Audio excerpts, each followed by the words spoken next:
Hey, salam alaikum, bienvenue sur le Miracle Fajr podcast, le podcast qui t'aide à avoir plus de sakina, de sérénité au quotidien et dans l'au-delà. Ce podcast est pour toutes les femmes musulmanes qui veulent reprendre leur vie en main, apprendre à se connaître, lâcher prise tout en préparant leur vie après la mort. Je suis Oumaima, auteure du livre Ton dernier regard et si le jour de ta mort devenait le plus beau jour de ta vie, dans lequel je partage l'histoire inspirante de ma précieuse maman, ma Oumi, et surtout sa magnifique mort, qu'Allah lui fasse miséricorde et qu'Allah nous réunisse auprès d'elle au paradis. Via ce podcast, je partage chaque semaine des outils, des conseils, des astuces, mais surtout une bonne dose d'inspiration et de rappel pour être plus sereine et épanouie au quotidien et dans l'au-delà. J'ai une conviction, et c'est le fil rouge de tous les épisodes de podcast, et si le bonheur et la sérénité appartiennent à ceux qui se lèvent pour le fajr. Je t'invite à prendre une délicieuse boisson chaude, mets-toi à l'aise et bonne écoute. Oh là là là là, ça fait longtemps.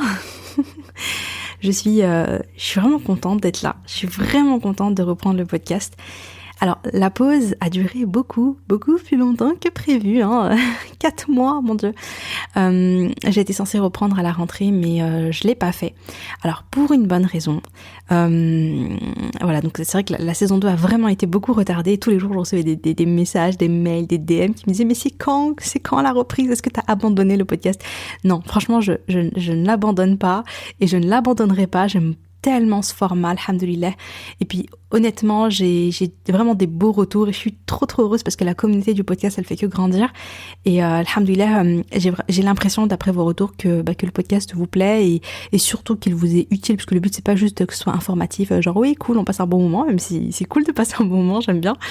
Mais le but, c'est de partager, de transmettre un message, de transmettre un rap. C'est une dawa vraiment facile parce que c'est vrai que pour lire un livre, tu dois t'asseoir, tu dois te poser dans un coin, tu dois lire. Mais franchement, le podcast, tu fais ton ménage, tu fais ta vaisselle, tu repasses tes vêtements. Tu sais, je dis oui, pose-toi dans un coin, prends un petit café et écoute-moi. Mais la vérité, c'est que ça se passe jamais comme ça. Je les vois bien dans vos partages sur Instagram. Celles qui écoutent le podcast, soit elles font le ménage, soit elles sont sur la route. Et en vrai, c'est très bien. Donc, voilà, ça facilite. Et voilà, bref. Donc, j'aime ce format, j'aime la dawa, j'aime le fait d'être utile, j'aime le fait que, alhamdoulilah, que ça vous serve, alhamdoulilah. Donc non, j'ai pas prévu d'abandonner le podcast. Après, c'est vrai que j'ai mis du temps à reprendre pour la simple et bonne raison que moi, je travaille par focus. Quand je suis sur un projet particulier, j'ai tendance à être très concentrée dessus, à faire un peu que ça et un peu abandonner tout le reste. Il y a que la bulle de sérénité du lundi, j'essaie d'être vraiment régulière, donc franchement n'hésite pas, d'ailleurs si tu m'écoutes, n'hésite pas en parallèle à t'abonner à ma newsletter du lundi qui s'appelle la bulle de sérénité et qui vraiment complète le podcast, et j'essaie de l'envoyer chaque lundi au Fajr. Je vais pas mentir, il y a quelques lundis où il y a des loupés, je n'arrive pas à l'envoyer parce que voilà, un petit peu compliqué, mais j'essaie quand même d'être régulière. Globalement, je suis plutôt régulière. Et voilà, donc en fait voilà, j'écris un petit mail avec des rappels, etc. Donc ça peut être un bon complément, et puis aussi pour avoir des news, je fais des petites choses et j'organise des petites choses et donc pourquoi pas. Voilà, donc là j'étais très focus sur un projet qui me tenait énormément à cœur et je n'arrivais pas en fait à faire autre chose en parallèle. Puis comme j'avais pas beaucoup de temps de travail, en général j'ai pas beaucoup d'heures dans la semaine pour travailler, et voilà, du coup j'ai vraiment tout donné là-dessus. Donc alhamdoulilah, c'est un projet qui va normalement bientôt voir le jour, Inch'Allah, d'ici quelques semaines. En tout cas, au moment où j'enregistre l'épisode de podcast. Et voilà, en tout cas, si t'es intéressé, vraiment, suis-moi par mail, parce que vraiment, il y aura les infos par mail. Et normalement, j'organise également une super masterclass. Mais voilà, je veux en parler. Voilà, j'annonce juste ça comme ça, vite fait. Je fais un peu de teasing, un petit peu de suspense.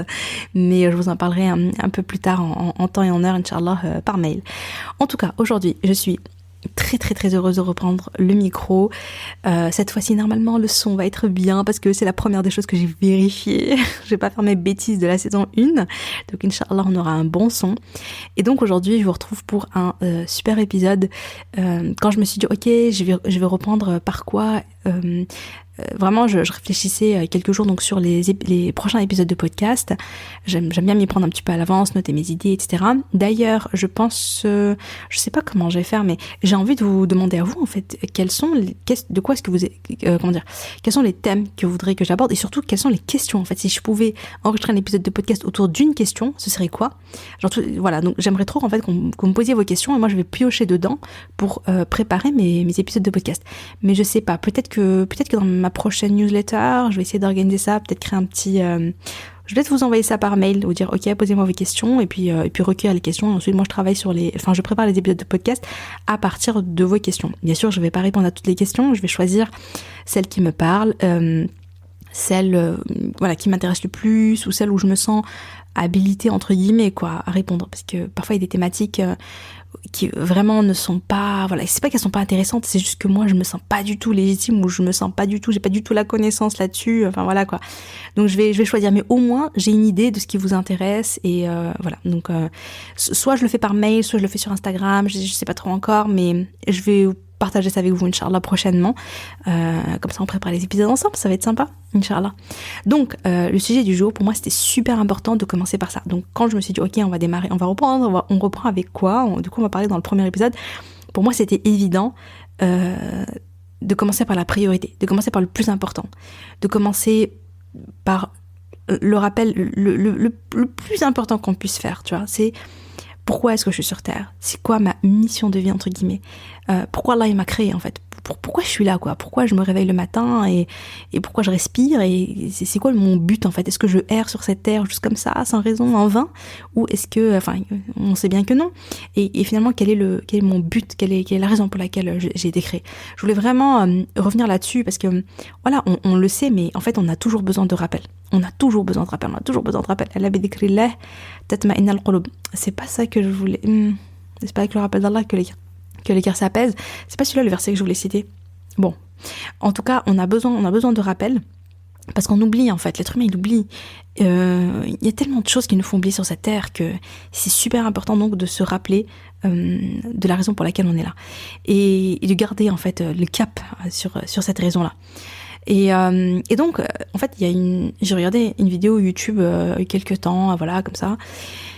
C'est un médecin, donc pendant qu'il faisait ses études de médecine, il raconte que il a assisté à plusieurs morts.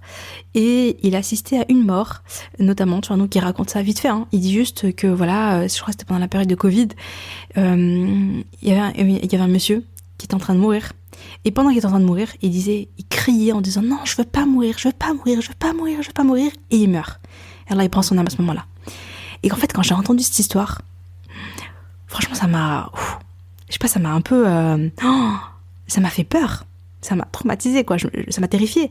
Je me suis dit mais en fait je veux pas ça, quoi.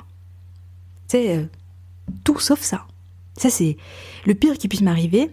C'est ça, c'est qu'au moment où je dois partir, je dois quitter cette terre, je sois terrifiée, je sois dans l'angoisse, dans l'anxiété, et que je dise, ya Allah, non, ne prends pas mon âme, je veux pas mourir maintenant parce qu'en fait je suis totalement perdue, parce que je suis loin, parce que j'ai peur de ce qui m'attend, parce que je suis terrifiée, parce que je suis pas du tout prête.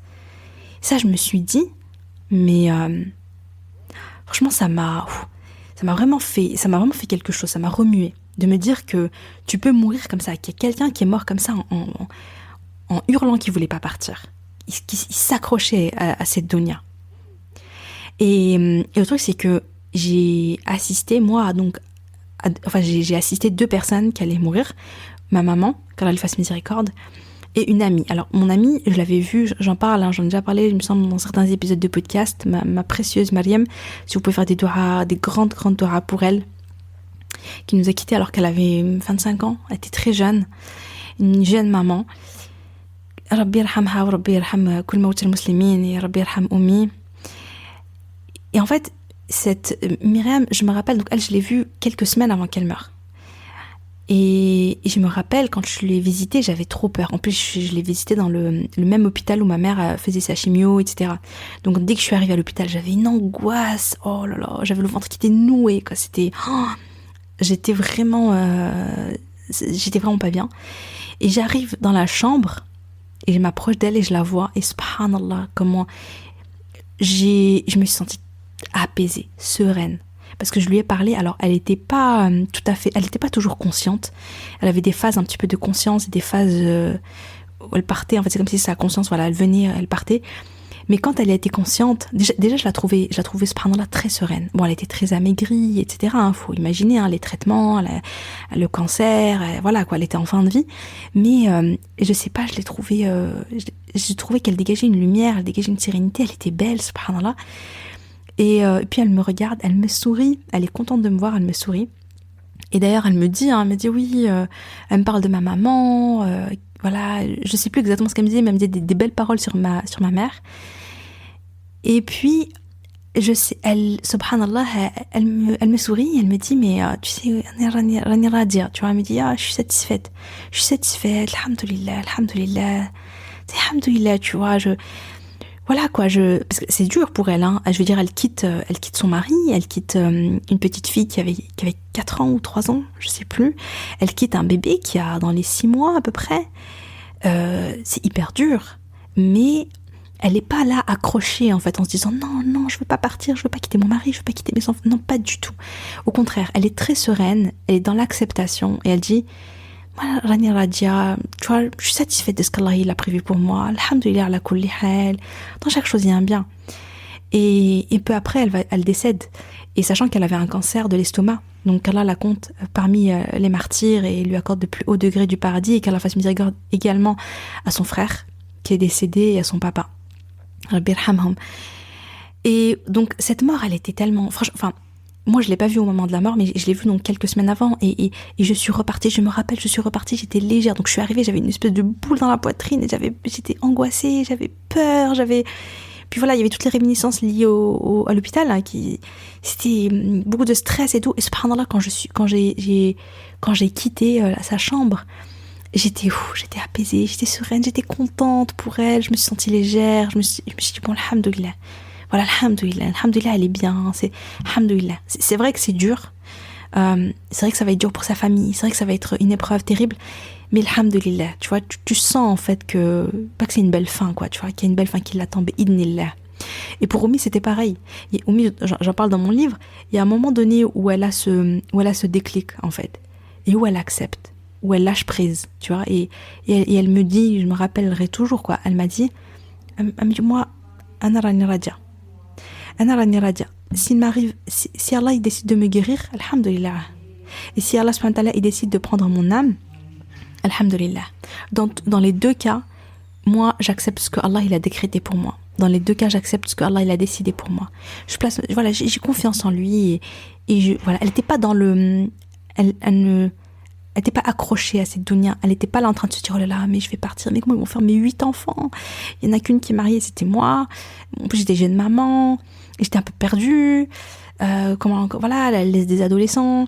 Il y avait tout ce truc, mais elle n'était pas accrochée. Elle avait réussi à lâcher prise et à se préparer à quitter cette terre, et avoir cette confiance en Allah et cet espoir en lui.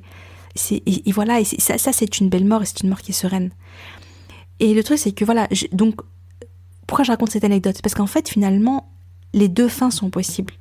Il y a la fin où tu ne veux pas quitter cette terre, où tu as peur de ce qui t'attend après, tu es terrifié, tu es angoissé, tu refuses, tu veux pas, tu accroches, ton âme elle est accrochée à cette dunya parce qu'elle a trop peur de ce qui l'attend après.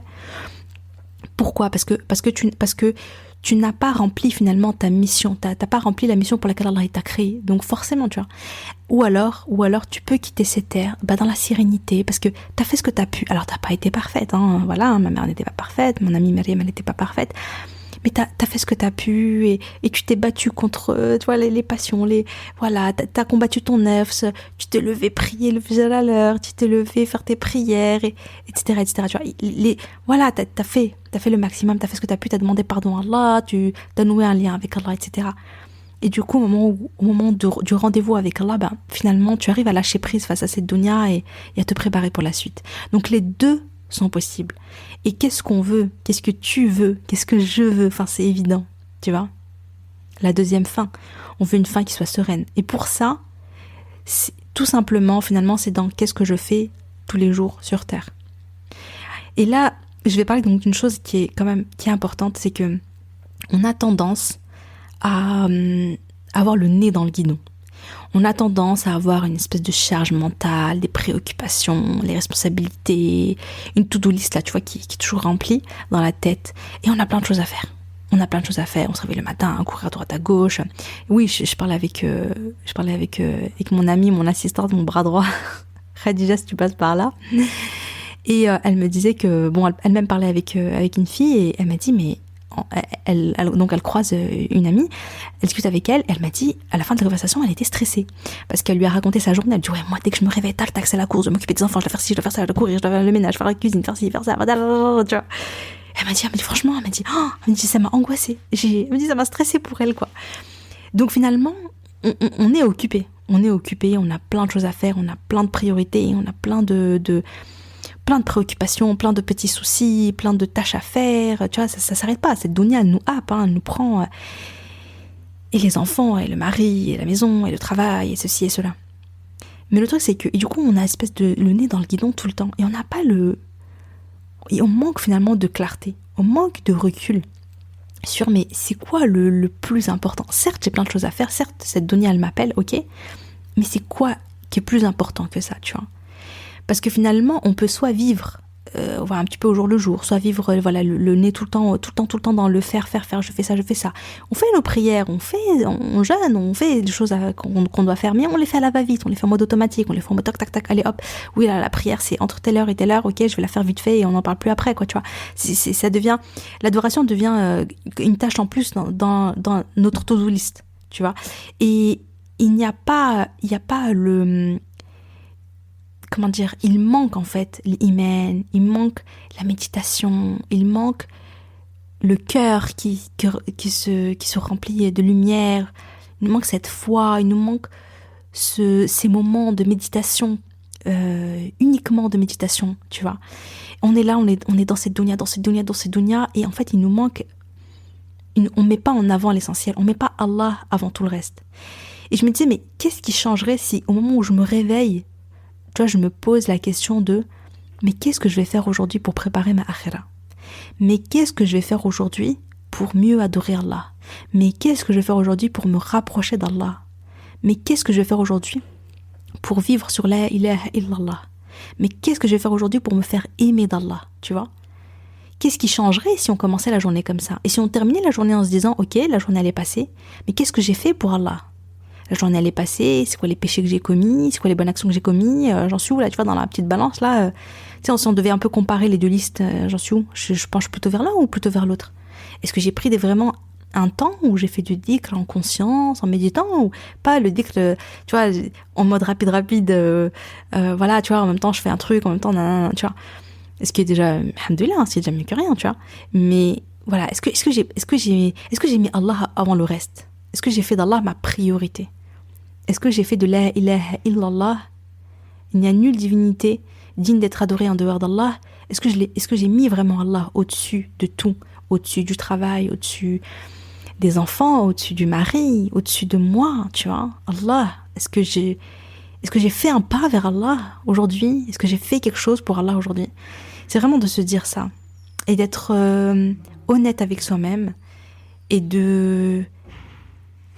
fait, c'est de se demander des comptes à soi-même. Parce que finalement, c'est ça, vivre. Parce que pour avoir une belle fin, il faut avoir une belle vie. J'en parle souvent, mais tu vois, pour mourir sur la ilaha illallah, il faut vivre sur la ilaha illallah. Il faut que ce soit au quotidien, je vis sur la ilaha illallah. C'est au quotidien, j'en fais ma priorité. Et je voulais du coup partager des hadiths.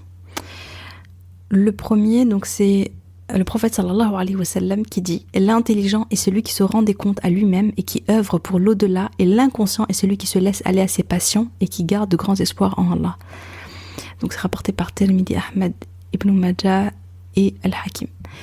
Donc en fait, finalement, l'intelligent, c'est celui qui se pose des questions. C'est celui qui se dit, ok, tu vois, qui se fait un examen de conscience, qui dit, ok, où j'en suis, voilà, est-ce que je me suis rapproché, est-ce que je me suis éloigné, en tout cas, qui a conscience finalement de lui et qui fait des efforts. ok, il est pas parfait. Bon, je vais vous le citer en entier. D'après Abdullah ibn Omar, radiallahu anhu, j'étais avec le prophète sallallahu alayhi wa sallam lorsqu'un homme parmi les Ansar est venu. Il a passé le salam et a dit « Ô message d'Allah, quel est le meilleur croyant ?» Le prophète sallallahu alayhi wa sallam a répondu « Celui qui a le meilleur comportement. » L'homme a dit « Et quel est le croyant le plus intelligent ?» Le prophète sallallahu alayhi wa sallam a répondu « Le plus intelligent d'entre eux est celui qui se rappelle le plus la mort, celui qui s'y prépare le mieux. Ceux-là sont les intelligents. » Rapporté par Al-Bayhaqi et authentifié par Cheikh Albani dans Silsila Sahiha numéro 1384. Donc le plus intelligent des croyants, c'est celui qui se rappelle le plus la mort et qui s'y prépare le mieux. C'est pour ça que, franchement, le rappel de la mort, c'est un rappel un peu qui met une claque, parce que à chaque fois qu'on se dit ok, je vais quitter cette terre, je trouve que ça aide à prioriser, à se dire ok, si je vais partir cette terre, c'est quoi le plus important? Parce que quand on n'a pas cette vision de la mort, quand on ne se rend pas compte qu'un jour on va quitter cette terre, eh bien nos priorités, nos soucis deviennent nos priorités numéro 1, nos enfants deviennent nos priorités numéro 1, notre mari notre priorité numéro 1, le travail la priorité numéro 1, etc., etc. Et en fait on ne priorise pas, on n'a pas conscience qu'en fait non, Allah il passe avant tout. Allah il passe avant tout. On n'a pas conscience de ça. On vit au jour le jour, on a le nez complètement dans le guidon et on néglige la ilaha illallah. On néglige Allah subhanahu wa ta'ala. On néglige on oublie en fait. On s'éloigne de lui, on oublie. On néglige les adorations. Et ou alors on reporte à demain. On se dit demain je vais prendre le temps pour lire le Coran. Je vais le dépoussiérer, ce Coran que j'ouvre jamais, tu vois. Demain, je vais faire du dhikr avec conscience et tout. Demain, je vais faire ci, demain, je vais faire ça. Mais tu sais pas si demain, t'es encore là, tu vois.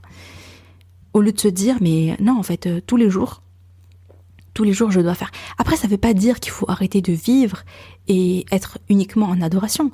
Ça veut pas dire que... Non, ça veut pas dire qu'il faut faire beaucoup, que tout d'un coup il faut changer sa vie du jour au lendemain. Non, ça veut juste dire faire peu, mais avancer tous les jours. Faire peu, mais avec qualité. Mettre de la qualité, mettre de la conscience, mettre de l'intensité. C'est comme, tu fais du dhikr, mais tu te poses 5 petites minutes et tu médites et tu dis la ilaha illallah, tu vois, et tu prononces cette parole qui est plus lourde que les montagnes, qui est plus lourde que la terre et tout ce qu'elle contient. Tu prononces la ilaha illallah, tu vois, avec le cœur. Et tu médites dessus, et tu te mets face à la fenêtre, tu vois, et tu observes le ciel, et tu dis, mais subhanallah, mais Allah, il a créé ça, tu vois. Et donc, quand tu dis la ilaha illallah, tu le dis avec intensité. Ça dure que 5 petites minutes, c'est ok, tu vois. Mais tu le fais tous les jours, parce que le plus important, c'est la constance dans les actes. Pour ça, je vais vous citer un autre hadith, le prophète sallam qui dit l'acte le plus aimé auprès d'Allah, c'est le plus constant, cela même s'il est petit. Sahih al-Bukhari numéro 6464. Et puis il y a cette phrase sur laquelle je suis tombée en fait dans un podcast qui n'avait rien à voir, mais j'ai trop aimé. J'ai vraiment trop aimé, ça m'a trop parlé. C'est un petit peu la sœur jumelle de, vous savez, on avance dans l'imperfection, je le répète souvent. La sœur jumelle d'on avance dans l'imperfection, c'est ne crains pas d'être lente, crains d'être à l'arrêt. Tu vois, c'est un truc vraiment, je me dis pour tout, tous mes objectifs, toutes les choses sur lesquelles que je veux améliorer dans ma vie, je me dis, ne crains pas d'être lente, Oumaïma. Crains d'être à l'arrêt, crains de ne rien faire. C'est ça le pire. Tu peux avancer tout doucement. Tu vois, tu as une grande vision, tu as une grande intention, mais toi, tu avances tout doucement. Tu changes les choses de manière très progressive. C'est pas grave. Le pire, le vrai problème, c'est d'être à l'arrêt, et encore, à l'arrêt, ou de faire carrément marche arrière, parce que au lieu de te rapprocher d'Allah, tu t'éloignes, tu fais des péchés, etc. Ça, c'est le pire. Fais peu, avance petit à petit. Tu vois, commence ta journée par l'adoration, termine ta journée par l'adoration, commence par la journée en te demandant qu'est-ce que je vais faire aujourd'hui pour Allah, termine la journée en te disant ok, qu'est-ce que j'ai fait pour Allah, tu vois, et demander pardon si t'as mal fait et remercier Allah si t'as fait les choses bien. Et finalement, c'est juste ça suffit finalement pour vivre avec conscience et pour vivre avec la ilaha illallah, tu vois, de se dire ok, qu'est-ce que je vais faire pour Allah, tu vois, et d'y aller petit à petit, de faire des petites choses avec sincérité, avec intention, avec conscience. Tu vois, et vraiment te dire la ilaha illallah. Et puis de faire des doigts. Ya Allah, as'aluka husna al-khatima. Ya Allah, accorde-moi la meilleure des fins. Accorde-moi une belle fin. Allahumma ya muqallib al-qulub wal-absar, thabbit qalbi ala dinik. Ya Allah, toi qui retournes les cœurs, place mon cœur sur l'islam, sur ta religion. Je sais pas si la traduction, je sais pas si c'est vraiment ça, mais bon, vous avez compris. En tout cas, arrêtez de dire j'ai pas le temps, je suis trop occupée, j'ai trop de choses et tout. Mais prendre le temps, et comme je l'ai dit, hein, c'est pas besoin que ce soit beaucoup. Mais juste au moins se poser la question et au moins vivre avec conscience sur la ilaha illallah. Au moins ne pas être dans le reflet complète, quoi, dans l'insouciance, dans l'inconscience. Parce que Allah subhanahu wa ta'ala, qu'est-ce qu'il nous dit? Dans la sourate 23, l'épisode, oh là là, sourate 23, versets 115 et 116, pensiez-vous que nous vous avions créé sans but et que vous ne seriez pas ramenés vers nous? Que soit exalté Allah, le vrai souverain, pas de divinité en dehors de lui, le Seigneur du trône sublime. Vous avez vraiment cru qu'on vous a créé sans but et que vous n'allez pas retourner, qu'on va pas vous ramener vers nous? Subhanallah, Allah il nous parle. T'as vraiment cru que t'as été créé sans but, t'as été créé comme ça? Non. Celui qui a créé la mort et la vie afin de vous éprouver et de savoir qui de vous est le meilleur en œuvre, et c'est lui le puissant, le pardonneur. Donc là c'est la sourate 67, verset 2.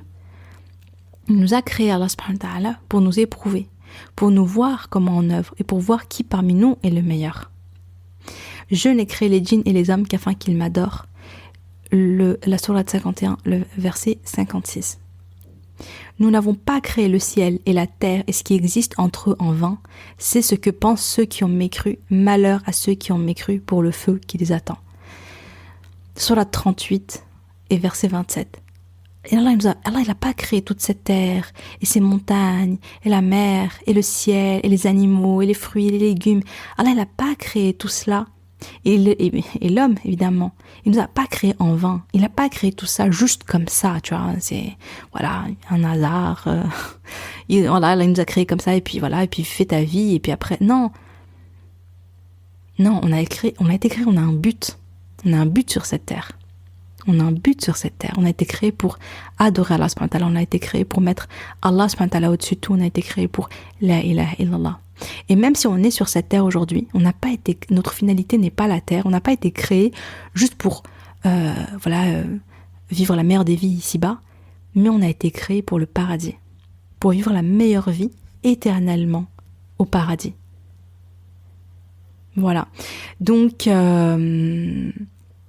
voilà, c'était un petit peu le sujet de l'épisode. Genre un petit peu le sujet. Non, c'était le sujet. C'était un sujet super important à aborder. Et puis je voulais vraiment commencer la reprise de la saison 2 avec ce rappel. J'espère que ça vous a été utile et que ça va vous faire méditer et vraiment dans ce que je disais, donc le fait de commencer la journée en se posant cette question et terminer la journée en se remettant en question, en faisant un examen de conscience et de se rappeler finalement le but de notre vie. Pour moi, c'est pour ça que j'aime beaucoup cette idée de miracle al-fajr et de miracle al-isha. Tu vas te dire, au fajr, pendant que la plupart des personnes sont en train de dormir, moi je vais me lever et je me crée une parenthèse où je vais adorer Allah subhanahu wa ta'ala, où je vais me poser des questions, où je vais lire mon Coran, où je vais augmenter ma foi, je vais remplir ma balance des bonnes actions. Je vais pas être insouciante, je vais construire pour mon au-delà, je vais construire pour ce qui se passe après ma mort. Et je vais faire pareil pour le soir avant de dormir. Je vais me remettre en question, je vais me poser avec ma petite tisane, ma petite bougie, mon carnet, puis je vais écrire et je vais me poser des questions. Je me dis, mais t'as fait quoi aujourd'hui? Tu vois, et je vais être honnête avec moi-même. Donc finalement, c'est se créer ces routines-là pour garder toujours en tête la priorité de le pourquoi je suis là, tu vois. Et c'est pour ça que j'aime en fait cette idée de Melak al-Fajr, de Melak al-Isha, c'est vraiment de se dire, ok, je vais me créer des vrais moments avec Allah subhanahu wa ta'ala, en tête à tête avec Allah subhanahu wa ta'ala, en tête à tête avec moi-même, pour me remettre en question, pour prendre soin de moi, parce que voilà, après la routine, on peut la développer comme on le souhaite, avec des petits soins pour le visage, avec du sport pour prendre soin de son corps, pour être moins fatigué, avoir plus d'énergie, etc. On peut faire plein de choses, mais voilà, en tout cas créer des habitudes ancrées, créer des routines très très qui soit vraiment, en fait, en gros, tu peux pas, quand tu te réveilles, tu peux pas te réveiller comme ça et démarrer directement la journée avec les enfants, le stress, le travail, les baby du chouette. Non, tu commences la journée par une bulle de sérénité, un moment de bien-être, un moment de relaxation, un moment où tu te ressources, où tu nourris ton cœur de lumière, tu nourris ta foi, etc. Et après, à ce moment-là, là, t'es prête pour démarrer la journée, tu vois. Et la terminer, ne pas la terminer comme ça, mais la terminer, tu vas avoir vraiment l'habitude, tu peux pas t'endormir si t'as pas eu ton malak l'Aïcha, tu vois. Vraiment se créer ces routines-là, moi je trouve ça vraiment essentiel et je pense que ça change tout dans une vie, surtout sur le long terme, tu vois. Parce que le but c'est pas de le faire pendant un mois intensif puis après on abandonne tout, mais c'est vraiment de mettre en place ça de manière progressive pour toute la vie. Donc voilà, et ça sera un petit peu le sujet de la masterclass que je suis en train de préparer. Donc j'en dis pas plus encore une fois, je fais encore un petit peu de teasing. Mais c'est vrai que si vraiment ça vous intéresse, comment est-ce qu'on construit une routine du Aïcha, une routine du Fajr, etc. sur le long terme pour être constante et vraiment pouvoir ainsi se rapprocher d'Allah et être beaucoup plus sereine dans sa vie au quotidien. Bah voilà, il faut surveiller les mails, hein. Inch'Allah. Voilà, j'espère que l'épisode vous a plu et je vous dis à jeudi prochain, Inch'Allah. Salam alaikum.